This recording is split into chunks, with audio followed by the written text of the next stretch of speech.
مجھے کل ایک لڑکی کی میل آئی، اس کے بعد ہماری واٹس ایپ پر بات ہوئی۔ انہوں نے کہا کہ ہماری دادی 1947 کی پارٹیشن کو ہندو تھی اور وہ پاکستان رہ گئی کیونکہ وہ اغوا ہو گئی تھی، اور اس کو بالکل نہیں پتہ تھا کہ میرے خاندان والے انڈیا کہاں جا کے بیٹھے ہیں، اور لیکن وہ ساری زندگی پھر پاکستان میں رہی اور اس کا انتقال ہوا ہے آج سے تقریباً 5 یا 6 سال پہلے۔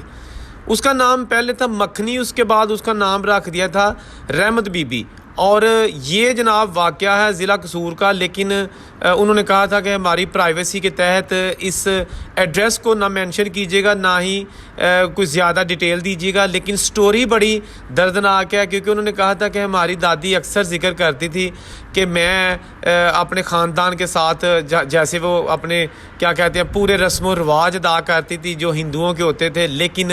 پھر میں نہ جا سکی اور میں اپنے خاندان والوں سے بچھڑ گئی۔ میری جو ہے نا وہ ایک مسلمان سے شادی ہو گئی، میں نے بھی اسلام قبول کر لیا۔ اس کے بعد کافی عرصے تک میں انتظار کرتی رہی کہ شاید کسی طریقے سے میں بھی انڈیا جا سکوں، لیکن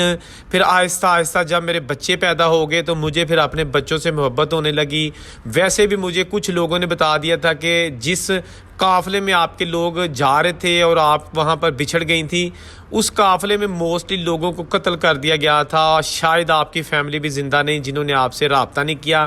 4 سال 6 سال 10 سال پھر اس کے بعد 20 سال ایسے ہی سما تیزی سے گزرتا گیا، لیکن ماں جی کے لیے وہ سما رینگتا ہوا گزرا، کیونکہ اپنوں کے بچھڑ جانے کا غم تھا۔ گو کہ ماں جی کے جو سسرال والے تھے وہ ٹھیک تھے، زمین تھی ان کی، لیکن ماں جی جیسے کیسے زندگی کے دن پورے کر کے اس دنیا سے جا چکی ہے۔ اب پتہ نہیں ماں جی نے جنہوں نے اغوا کیا ان کو دل سے معاف کیا یا نہیں کیا، ماں جی کے کیا جذبات تھے، کیا باتیں وہ دل میں لے کے چلی گئیں۔ یہ ساری سٹوری جو ہے نا بڑی رلا دینے والی تھی۔ میں نے بڑی کوشش کی کہ ان کی جو ہے نا وہ پوری ڈیٹیل آپ کے ساتھ شیئر کروں، لیکن انہوں نے کہا کہ نہیں، ہماری جو ہے نا وہ یہ سٹوری آپ کیونکہ آپ سٹوریاں 1947 کی شیئر کرتے ہیں تاکہ ہسٹری کا حصہ رہے، تو میں بھی آپ کو یہ ڈیٹیل بتا رہی ہوں، اور یہ نہیں بتاؤں گی کہ ہمارا گاؤں کون سا تھا، شہر کون سا تھا، لیکن جو بھی ہوا وہ انہوں نے بھی کہا کہ غلط ہوا۔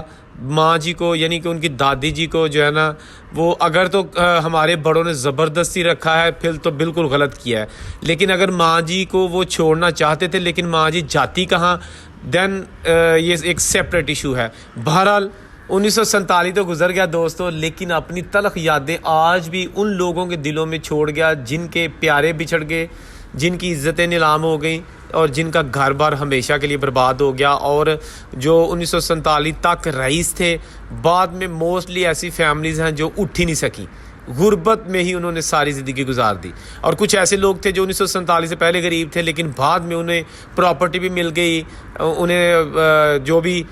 قسمت نے ساتھ دیا اور وہ ٹھیک ٹھاک ہو گئے۔ تو یہ جناب قدرت کا دستور ہے، چھوٹا سا میں نے واقعہ تھا آپ کے ساتھ شیئر کرنا۔ اس کی ڈیٹیل بھی انشاءاللہ میں کوشش کروں گا کسی طریقے سے میں اپلوڈ کروں۔ اللہ حافظ۔